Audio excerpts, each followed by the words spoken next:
சங்கடம் தீர்க்கும் சனி பகவானே, மங்களம் பொங்க மனம் வைத்தருள்வாய். சச்சரவின்றி சாகா நெறியில் இச்சகம் வாழ இன்னருள் தாத்தா.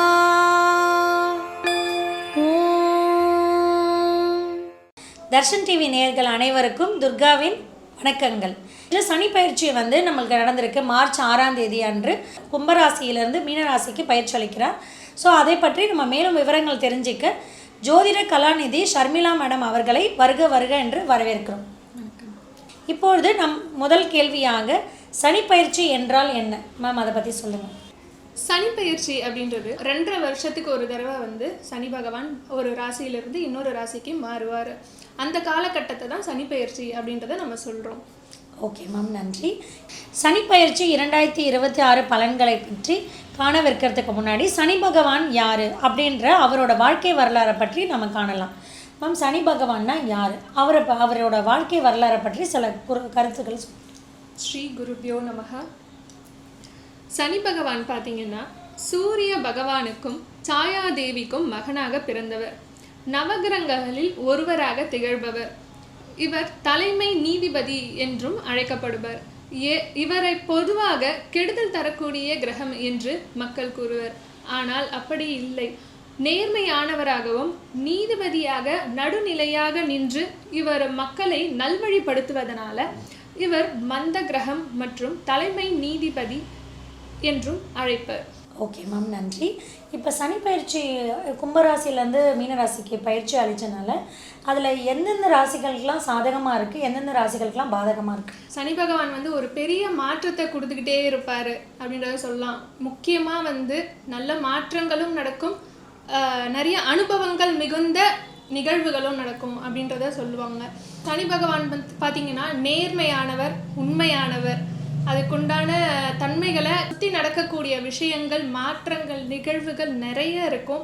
அது நன்மையாகவும் இருக்கும், தீமையாகவும் இருக்கும். அதை நம்மளை சுற்றி இருக்கிறவங்க நம்ம பண்ணக்கூடிய நன்மைகளும் பாபங்களுக்கு ஏற்ற மாதிரி நமக்கு பலன்கள் அமையக்கூடிய வாய்ப்பாக அமைகிறது. ஓகே, நன்றி மேம். இப்பொழுது நம்ம சனி பயிற்சி இப்போ நீங்கள் சொன்னீங்க, அதில் எந்தெந்த ராசிக்கெல்லாம் சாதகமாக இருக்குது? சாதகம் அப்படின்றத விட அதிர்ஷ்டம் அப்படின்றதையும் நம்ம எடுத்துக்கலாம். ஸோ அதிர்ஷ்டம் பெறக்கூடிய ராசிகளாக மகரம், ரிஷபம், துலாம் மற்றும் விருச்சிகம். அதில் மகர ராசிக்காரர்கள் என்ன வகையில் அதிர்ஷ்டம் பெறுவாங்க? மகர ராசி பார்த்தீங்கன்னா 7.5 சனி காலம் முடிவு பெற்ற காலம் அப்படின்றத சொல்லலாம். இப்போ ரொம்பவே அவங்க ஜாலியாக இருக்கக்கூடிய காலம் அப்படின்றதையும் சொல்லலாம். அவங்களுக்கு இருந்த கஷ்டங்கள், துன்பங்கள் அனைத்தும் விலகி இப்போ நன்மையை பெரிதளவில் பெறக்கூடிய ராசியாக அவங்க இப்போ அதிர்ஷ்டம் பெறக்கூடிய ராசியாக அமைகிறார்கள். Super ma'am. அப்போ மகர ராசிக்காரர்கள் ஜாலியாக என்ஜாய் பண்ணலாம். இதுக்கு அடுத்து பார்த்தீங்கன்னா ரிஷப ராசிக்காரங்கள் பண வரவுகள் மிக அபரிமிதமாக அவங்களுக்கு இருக்கக்கூடிய காலகட்டமாக இந்த சனி பயிற்சி காலம் அவங்களுக்கு அமையுது. Super ma'am, super. அப்போ எங்களுக்கு ஏதாவது ஒரு கஷ்டம்னா நாங்கள் ரிஷப ராசிக்காரர்கிட்ட கேட்கலாம் போல இருக்குது. அடுத்ததாக நம்ம துலாம் ராசி நேயர்கள் எப்படி இருப்பாங்க? துலாம் ராசிக்கு பார்த்தீங்கன்னா இது சனி 6ஆம் இடத்தை பார்க்கறதுனால ரொம்ப ராஜயோகம் அப்படின்றத சொல்லலாம். மிக அருமையான காலகட்டம் அப்படின்றத சொல்லலாம். 6ஆம் இடம் மறைவு ஸ்தானமாக இருந்தாலும் வெற்றி அப்படின்றதையும் சொல்லலாம். அதனால் அவங்களுக்கு இது ராஜயோக இருக்கக்கூடிய காலகட்டமாக துலாம் ராசி நேயர்களுக்கு அமைகிறது. துலாம் ராசி நேயர்கள் அனைவருமே வெற்றி இனிமேல்ட்ட உங்களுக்கு. ஓகே, அடுத்ததாக விருச்சிக ராசி நேயர்கள். சனி 5ஆம் இடத்துல அமர்றதுனால குலதெய்வ அனுகிரகம் மிக அருமையாக இருக்கிறது விருச்சிக ராசி நேயர்களுக்கு. அதுவும் இல்லாமல் தங்களுடைய பிள்ளைகளால் மிக பாக்கியம் அமைவதாக அமைகிறது இந்த சனி பயிற்சி காலகட்டம். நன்றி. சனி பயிற்சியால் எந்தெந்த ராசிகள் மிகவும் ரொம்ப கவனமாக இருக்கணும், அதை பற்றி கொஞ்சம் சொல்லுங்கள் மேடம். கவனம் மற்றும் பொறுமையாக இருக்க வேண்டிய ராசியாக மீனம், சிம்மம், கும்பம் மற்றும் மேஷம். அதில் இப்போ நம்ம ஃபஸ்ட்டு மீனராசி, ஏன்னா மீனராசிக்கு தான் சனி பகவான் வந்திருக்கிறாரு. ஸோ அவர் எந்த வகையில் கவனமாக இருக்கணும் அப்படின்றத கொஞ்சம் விரிவாக சொன்னீங்கன்னா அவங்களுக்கு நல்லாயிருக்கும். மீனராசி பார்த்தீங்கன்னா இப்போ ஜென்ம சனி காலமாக அவங்களுக்கு அமைஞ்சிருக்கு. ஸோ இந்த டைம் பீரியடில் அவங்களுக்கு ஞாபக மறதி, உடல் சோர்வு, உடல் நல குறைவு, அலைச்சல், மற்றவங்கள நம்பி ஒரு காரியத்துலையும் இறங்கக்கூடாது, எல்லா விஷயத்துலையும் ஜாக்கிரதையாக இருக்கணும். முக்கியமாக அவங்க பார்த்திங்கன்னா உடற்பயிற்சி அதிகமாக செய்யக்கூடிய காலகட்டங்களாக இருக்கும். எலும்புகளில் அடிப்படக்கூடிய நேரம் இருக்கும். ஸோ ஜாக்கிரதையாக இருக்கணும். வண்டி வாகனங்களில் செல்லும் பொழுதும் மிக ஜாக்கிரதையாக இருக்க வேண்டிய காலகட்டமாக அமைகிறது மீனராசிக்கு. Okay ma'am. அடுத்ததாக பார்த்தீங்கன்னா கும்பராசி நேயர்களுக்கு எப்படி இருக்கும்? கும்பராசி நேயர்களுக்கு பார்த்திங்கன்னா இது சனியின் 7.5 சனியின் பாத சனியாக அமைகிறது. ஸோ அப்போ அவங்க வந்து மற்றவங்க கிட்டக்க பேசும்பொழுது கவனம் தேவைப்படும் காலகட்டமாக இருக்குது. அதுக்கப்புறம் குடும்பத்தில் விட்டு கொடுத்து செல்லணும் அப்படின்ட்டு, யாராவது வாக்குவாதத்துக்காகவே பேசுகிறாங்க அப்படின்னும் பொழுது எதிர்கெடுத்து பேசாமல் நம்ம அமைதியாக போகக்கூடிய காலகட்டமாக இது மிகவும் இருக்குது. அதே போல் பாத சனின்றதுனால நம்ம கால்கள்லையும் மிக கவனமாக நடந்து போகும்பொழுது வரும்பொழுது பத்திரமாக போயிட்டு வரணும். மேஷ ராசி அவர்களும் வந்து ரொம்ப கவனமாக இருக்கணும்னு சொல்லிட்டீங்க. எந்த வகையில் கவனமாக இருக்கணும்? அவங்களுக்கு பார்த்தீங்கன்னா விரய சனி காலமாக அமைகிறது இப்போ இந்த சனி பெயர்ச்சி. விரயம் அப்படின்றது நம்ம தேவையில்லாத பணச்செலவுகள் பண்ணாமல் உபயோகமான செலவுகள், இன்வெஸ்ட்மெண்ட்டில் போடுறது, டெபாசிட்டில் போடுறது, அதுக்கப்புறம் திருமணம் நடக்கக்கூடிய விஷயங்கள் இருந்ததுன்னா அதுக்கு செலவு பண்ணுறது. ஸோ இதை மாதிரி வச்சுக்கிட்டோம்னா நமக்கு விரயம்ன்றது ரொம்ப பாதிக்காமல் இருக்கக்கூடிய காலகட்டமாக அமைகிறது. சுப செலவுகள் வந்து பண்ணால் அவங்க ரொம்ப தப்பிச்சுப்பாங்க அப்படின்னு சொல்கிறாங்க. அடுத்ததாக பார்க்க வேண்டிய ராசிகள் பார்த்திங்கன்னா சிம்ம ராசி. அவங்களுக்கு பார்த்திங்கன்னா இப்போ சனி 8வது இடத்துல அஷ்டம சனியாக அமர்றாரு. ஸோ அப்போ வண்டி வாகனத்தில் செல்லும் பொழுது மிக கவனமாக மற்றவங்க கிட்ட பேசும் பொழுதும் அமைதியாகவும் கவனமாகவும் பேசக்கூடிய காலகட்டமாக அமைகிறது இந்த சனி பெயர்ச்சி. மேம், சனி பெயர்ச்சியை பற்றி நம்ம வந்து பாதகம் சாதகம் பார்த்துட்டோம். நம்ம 4 ராசிகள், மொத்தம் 8 ராசிகள் பற்றி பார்த்துட்டோம். இப்போ மற்ற 4 ராசிகளுக்கு சனி அப்படின்னாலே வந்து தொழில்காரகன் அப்படின்றதும் எடுத்துக்கலாம் நம்ம. ஸோ அந்த வகையில் பார்த்தீங்கன்னா இப்போ மிதுனம், கடகம், கன்னி மற்றும் தனுசு இந்த 4 ராசிகளும் தொழில் முன்னேற்றத்தில் ரொம்ப லாபகரமான காலகட்டமாக அமைகிறது. Super super. அதில் ஒவ்வொரு ராசிகளை பற்றி நம்ம விவரமாக பார்க்கலாம். அதில் முதலாக வர்றது வந்து மிதுன ராசியை பற்றி. மிதுன ராசி நேயர்களுக்கு எந்த வகையில் போனால் தொழில் வந்து நல்லா இருக்கும் அப்படின்றத சொல்லுங்கள். மிதுனத்துக்கு பார்த்தீங்கன்னா 10ஆம் இடத்துல சனி வர்றதுனால கர்ம சனி அப்படின்றத சொல்லலாம். இந்த இடத்துல இது வேலை பலுவை அவங்களுக்கு அதிகரித்தாலும் உழைப்பு மற்றும் உயர்வை அவங்களுக்கு பெற்றுத்தரக்கூடிய சனி பயிற்சி காலம் அமைகிறது. அடுத்ததாக கடகராசி நேயர்களுக்கு இவ்வளோ நாளாக வந்து அர்த்தாஷ்டம சனி நடந்துட்டு இருந்துச்சு. ஸோ இப்போ வந்து அவங்களுக்கு எந்த சனி ஆரம்பிச்சிருக்கிறாரு, எப்படி இருக்க போகுது? 9ஆம் இடத்துல சனி அமர்வதனால பாக்கிய சனி காலமாக இந்த காலம் அமைகிறது. தந்தை வழி சொத்துக்கள் மற்றும் ஆன்மீக நாட்டம் அவர்களுக்கு மிகவும் ஈடுபாட்டோடு அவங்க இருப்பாங்க. ஸோ இந்த காலகட்டம் பார்த்திங்கன்னா அவங்களுக்கு பாக்கிய சனி காலமாக அமைகிறது. அடுத்ததாக நம்ம கன்னிராசி நேயர்கள் அனைவருக்கும் எப்படி இருக்குன்றதை நீங்கள் சொல்லுங்கள். தொழில் கன்னி ராசிக்கு பார்த்தீங்கன்னா 7ஆம் இடத்துல சனி பகவான் வரதுனால கூட்டு தொழிலில் ரொம்ப கவனமாக இருக்கணும் அப்படின்றத பார்க்குறோம். அண்டு நண்பர்கள் விஷயத்துலையும் ரொம்ப கவனமாக இருக்கணும். வாக்குகள் ரொம்ப கொடுக்கக்கூடாது. பார்ட்னர்ஷிப் மூலமாக எந்த ஒரு தொழிலையும் வந்துட்டு அவங்க ஈடுபாடோடு இருக்கக்கூடாது. தன்னை நம்பி தன்னுடைய காரியங்களை ஈடுபட்டாங்கன்னா அவங்களுக்கு லாபம் நல்லதாகவே அமையும். கன்னிராசி நேயர்கள் அனைவருக்குமே தொழில் என்னதான் முன்னேற்றம் இருந்தாலும் சனி பகவானால் நண்பர்களோட கூட்டு தொழில் வேண்டாம் அப்படின்று ஷர்மிளா மேடம் அவர்கள் சொல்கிறார்கள். அடுத்ததாக நம்ம தனுசு ராசி நேயர்கள் அனைவருக்கும் தொழில் எப்படி இருக்கும்? தனுசு ராசி பார்த்தீங்கன்னா 4ஆம் இடத்துல அர்த்தாஷ்டம சனியாக அமைப்பதனால வீடு வாகனம் போன்ற காரியங்களில் ரொம்ப நிதானமாக இருக்க வேண்டிய காலகட்டமாக அமைகிறது. 4ஆம் இடம் அப்படின்றதுனால தாய் ஸ்தானம். ஸோ தாயின் உடல் நலத்திலும் அக்கறையோடு இருக்க வேண்டிய காலகட்டமாக அமைகிறது. இப்பொழுது சனிப்பெயர்ச்சி பலன்கள் 2026 பொது பலன்கள் ஒவ்வொரு ராசிக்குமே நம்ம காணலாம். முதலாக வருவது மேஷராசி. மேஷ ராசி பார்த்தீங்கன்னா 7.5 சனி காலகட்டத்தில் விரய சனியாக அமைகிறது என்று பார்த்தோம். அதில் 12ஆம் இடத்துல சனி மறைவதனால அவங்களுக்கு விரயங்கள், சுப விரயங்கள், கடன் வாங்கக்கூடிய நிலைமை ஏற்படக்கூடிய காலகட்டமாக அமைகிறது. அந்த கடன் வாங்குவதும் பார்த்தீங்கன்னா வீடு கட்டுறதுக்கு, திருமணம் போன்ற சுப நிகழ்ச்சிகளுக்கு நீங்கள் செலவு பண்ணிங்கன்னா ரொம்பவே நல்லதாக அமையும் அப்படின்றத சொல்லலாம். அது மட்டும் இல்லாமல் தூக்கமின்மை அதிகரிக்கக்கூடிய காலகட்டம் மற்றும் அலைச்சல்கள் ஏற்படக்கூடிய காலகட்டங்களான அலைச்சல்கள் வந்து நடக்கும். உடல் நலத்தில் அவங்க ரொம்ப அக்கறை எடுத்துக்கூடிய நேரமாக அமைகிறது. சுப விரயங்கள் செய்யலாம், தேவையில்லாத ஆடம்பர செலவுகள் நீங்கள் பண்ண வேண்டாம் அப்படின்றத சொல்கிறீங்க. ஓகே, அடுத்து நம்ம காண இருக்கும் ராசி என்னன்னு பார்த்தீங்கன்னா ரிஷபராசி. ரிஷப ராசிக்கு பார்த்தீங்கன்னா சனி பகவான் 11ஆம் இடமான லாபஸ்தானத்தில் இருக்கார். ஸோ அது பார்த்திங்கன்னா அவங்களுக்கு காசு பண வரவுகள் மிக அபாரகரமான வளர்ச்சியை கொடுக்கக்கூடிய காலகட்டமாக இருக்குது. தொழில் லாபஸ்தானங்கள் மிக அருமையாக இருக்கின்றது.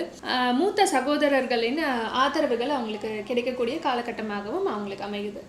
ஸோ அவங்களுக்கு ஒரு பொற்காலம்னு சொல்கிறீங்க. கண்டிப்பாக. ஓகே, அடுத்ததாக வருகிறது மிதுன ராசி நேயர்களுக்கு என்ன சொல்கிறீங்கன்னு பார்க்கலாம். மிதுன ராசி பார்த்திங்கன்னா 10ஆம் இடத்துல சனி அமர்றதுனால தொழிலில் முன்னேற்றம் கண்டிப்பாக அவங்களுக்கு இருக்குது அப்படின்றத பார்க்கலாம். கர்ம சனி, அதனால் வேலை பதிலு அவங்களுக்கு வந்து ரொம்ப அதிகரித்து காணப்படும். ஆனால் அந்த வேலைக்கேற்ற ஊதியம் கண்டிப்பாக அவங்களுக்கு இருக்கும். அது மட்டும் இல்லாமல் அவங்க சோம்பேறித்தனத்தையும் விட்டுட்டு சுறுசுறுப்பாக இருக்கும் பொழுது அவங்களுக்கு அதுக்கேற்ற பலன்கள் நிச்சயம் சனி பகவான் கொடுப்பார். மிதுன ராசி நேயர்களே, சுறுசுறுப்பாக இருந்தீங்க அப்படின்னா உங்களுக்கு வந்து இந்த கர்ம சனி வந்து ரொம்ப பெரிய பாதகத்தை கொடுக்காது அப்படின்ட்டு சொல்கிறாங்க. அடுத்ததாக நாங்கள் பார்க்க போகிற ராசி என்னன்னு பார்த்தீங்கன்னா கடகராசி. கடகராசி பார்த்தீங்கன்னா 9ஆம் இடமான பாகியஸ்தானத்தில் அமர்றாரு சனி பகவான். அதனால் உறவுகளில் நல்ல நன்மைகள் ஏற்படக்கூடிய வாய்ப்பாக இருக்கிறது. அவங்களுடைய தந்தை வழி சம்பந்தமான உறவுகள்லேருந்து நன்மைகள் அதிக அளவில் அவங்களுக்கு கிடைக்கக்கூடியதாக அமைகிறது. அவங்க வெளிநாடு செல்லக்கூடிய வாய்ப்புகளும் அமையுது. அது கடந்த காலத்தில் இருந்தக்கூடிய தடைகள்லாம் விலகி நன்மைகள் ஏற்படக்கூடிய காலகட்டமாகவும் அமையுது. மற்றும் சிக்கல்கள் தீரக்கூடிய காலகட்டமாகவும் ஆன்மீக பயணங்கள் மற்றும் பூர்வீக சொத்துக்களிலிருந்து சிக்கல்லாம் விலகி நன்மைகள் ஏற்படக்கூடிய காலகட்டமாக கடகராசிக்கு அமைகிறது. அடுத்ததாக நாங்கள் பார்க்க இருக்கும் ராசி என்னன்னு பார்த்தீங்கன்னா சிம்ம ராசி. ஆல்ரெடி சிம்ம ராசி ரொம்ப கவனமாக இருக்கணும்னு சொல்லிட்டீங்க. ஸோ அவங்களுக்கு எப்படி இருக்க போகுது பொது பலன்? சிம்ம ராசி பார்த்தீங்கன்னா அஷ்டம சனி காலகட்டமாக இது அமைஞ்சிட்ருக்கு. ஸோ அவங்க குடும்பத்தில் மிக கவனமாக இருக்கணும். கணவன் மனைவிக்கிடையே இருக்கக்கூடிய சிக்கல்கள் அதிகரிக்கக்கூடிய காலம். அதனால் 2 பேருமே வந்து அமைதியாக ஒருத்தர் விட்டு கொடுத்து நடக்கும் பொழுது மிக அருமையான அமையக்கூடிய வாய்ப்புகளாக அமையும். அவங்களோட வாக்குஸ்தானம், அதுக்கப்புறம் வந்து அவங்க எப்படி வந்து நடந்துக்கணும், அவங்களோட ஆரோக்கியம், உடல் இதெல்லாம் எப்படி இருக்கும் அப்படின்னு அஜீரண கோளாறுகள் அவங்களுக்கு ஏற்படக்கூடியதாக இருக்குது. அது மட்டும் இல்லாமல் அவங்க எக்ஸசைசஸ் அஜீரணங்கள் பண்ணக்கூடிய அளவுக்கு அவங்க எக்ஸசைசஸ்லாம் எடுத்துக்கிட்டாங்க. ஃபுட்டில் டைஜஷன் ஃபுட் எடுத்துக்கும் பொழுதும் அவங்களுக்கு நன்மைகள் தரும். இல்லைன்னா அவங்களுக்கு பிரச்சனைகள் கண்டிப்பாக வரக்கூடிய காலமாக அமையும். ஓகே, அடுத்து நம்ம காண இருக்கோம் ராசி என்னன்னு பார்த்தீங்கன்னா கன்னி ராசி நேயர்களுக்கு இப்போ எப்படி இருக்குது சொல்லுங்கள். கன்னி ராசி பார்த்தீங்கன்னா கண்டக சனி காலமாக அவங்களுக்கு அமையுது. இந்த டைமில் அவங்க யார் கூடயும் பார்ட்னர்ஷிப்பாக ஜாயின் பண்ணக்கூடாது. தொழிலில் முக்கியமாக பார்ட்னர்ஷிப் இருக்கக்கூடாது. கணவன் மனைவிக்கிடையே வந்து ஏதாவது சின்ன பிரச்சனை வந்தாலும் அதை பெருசாக்காமல் சின்னதாகவே முடிக்கிறதுக்கு பார்த்துக்கணும். வார்த்தைகளில் நிதானம் தேவையாக இருக்கக்கூடிய காலகட்டமாக அமைகிறது. மற்றும் பயணங்களின் போது தங்களுடைய உடைமைகளை பாதுகாத்து கொள்ள வேண்டிய காலகட்டமாகவும் அமைகிறது. கன்னிராசி நேயர்கள் எங்கே போனாலுமே உங்களோட உடைமைகளை வந்து பத்திரமா வச்சுக்கோங்க. அடுத்ததாக நாங்கள் பார்க்குறோம் ராசி துலாம் ராசி நேயர்களுக்கு சனி பகவான் பார்த்தீங்கன்னா 6ஆம் இடத்துல ஆட்சி பலத்தோட அமர்றாரு. ருண ரோக சத்ருஸ்தானம் அப்படின்றத சொல்லலாம். இவங்களுக்கு இதுவரையும் இருந்த பிரச்சனைகள் அனைத்தும் தவிடு பொடியாகக்கூடிய காலகட்டமாக இது அமைகிறது. ஏன் அப்படின்னா ராஜயோகம் அப்படின்னு சொல்லலாம். 6ஆம் இடத்துல வந்து மறைஞ்சாலும் இது ராஜயோகம் அப்படின்னு நம்ம எடுத்துக்கக்கூடிய விஷயமாக அமையுது. ஸோ இதுக்கு இத்தனை நாள் இருந்து வந்த இவங்களுக்கு கடன்கள் எல்லாம் இப்போ தீரக்கூடிய காலகட்டமாக அமைகிறது. வழக்குகள் இழுபறியாக இருந்திருந்தால் இப்போ தீர்ப்புகள் கிடைக்கக்கூடிய காலகட்டமாகவும் இவங்களுக்கு வழக்குகள் எல்லாமே இவங்களுக்கு சாதகமாக அமையும். அடுத்ததாங்க நம்ம எல்லாருக்கும் ரொம்ப பிடிச்ச ராசி விருச்சிக ராசி நேயர்களுக்கு சனி பகவான் எப்படி இருக்கிறாருன்றதை சொல்லலாம். சனி பகவான் பார்த்திங்கன்னா 5ஆம் இடத்துல அமர்றாரு. பூர்வ புண்ணியஸ்தானம் அப்படின்றத சொல்லலாம். இவங்களுக்கு குலதெய்வ அருள் மிக அருமையாக இருக்கக்கூடிய காலகட்டம் மற்றும் பிள்ளைகளால் பெருமை சேரும் காலகட்டமாக இது அமைகிறது. மற்றும் அனைத்து சுப நிகழ்ச்சிகளும் உங்களுடைய தலைமையில் நடக்கக்கூடிய காலகட்டம். மற்றும் பங்குச்சந்தை போன்ற காரியத்துலலாம் வந்து கவனமாக இருக்கணும். அதில் போய் டெபாசிட் பண்ணக்கூடிய வேலையாக இருக்க வேண்டாம் அப்படின்றத எடுத்துக்கிறோம். அண்டு ஆன்மீக விஷயங்களில் ஈடுபாடு ஜாஸ்தியாக இருக்கும் பொழுது நமக்கு மன நிம்மதியும் அமைதியும் கிடைக்கக்கூடிய காலகட்டமாக அமைகிறது. மியூச்சுவல் ஃபண்டு அது மாதிரி இதில் வந்து நீங்கள் எதுவும் பணம் போட்டு ஏமாற வேண்டாம் அப்படின்னு சொல்கிறாங்க. அதில் கொஞ்சம் நிதானமாக இருக்கணும். அதில் வந்து நம்ம யோசித்து நம்ம செயல்பாடு பண்ணணும் அப்படின்றத சொல்கிறாங்க. அடுத்ததாக நம்ம காண இருக்கும் ராசி என்னன்னு பார்த்தீங்கன்னா தனுசு ராசி. தனுசு ராசி நேயர்களுக்கு பொதுவான பலன்கள் என்ன சொல்லணும்? தனுசு ராசி பார்த்தீங்கன்னா இது 4ஆம் இடத்துல சனி அமர்றாரு. அர்த்தாஷ்டம சனியாக இருக்கிறதுனால சுகஸ்தானம் பாதிப்பு ஏற்படக்கூடிய காலகட்டமாக அமையுது. தன்னுடைய தாயாரின் உடல் நலத்தில் அதிகமான அக்கறை தேவைப்படும் மற்றும் வீடு வாகனம் போன்றவற்றில் பழுது பார்க்கக்கூடிய காலமாக அதிகரிக்கும். மற்றும் மாணவர்களை பார்த்தீங்கன்னா கல்வியில் கொஞ்சம் மந்த நிலை ஏற்படக்கூடிய காலகட்டமாக இருக்குது. எல்லாத்துலேயுமே கவனத்துடன் செயல்படும் பொழுது அவங்களுக்கு இது ஒரு நல்ல காலமாக அமையும். ஸோ அவங்க எதுலேயுமே ஒரு கவனத்துடன் செயல்பட்டாங்கன்னா அவங்களுக்கு சனி பகவான் என்னென்ன கிடைக்கும். அடுத்ததாக நம்ம காண இருக்கும் ராசி என்னென்னு பார்த்தீங்கன்னா மகர ராசி. இவங்களுக்கு இவ்வளோ நாளாக 7.5 சனி நடந்துட்டு இருந்துச்சு, இப்போ தான் முடிவடைஞ்சிருக்கு.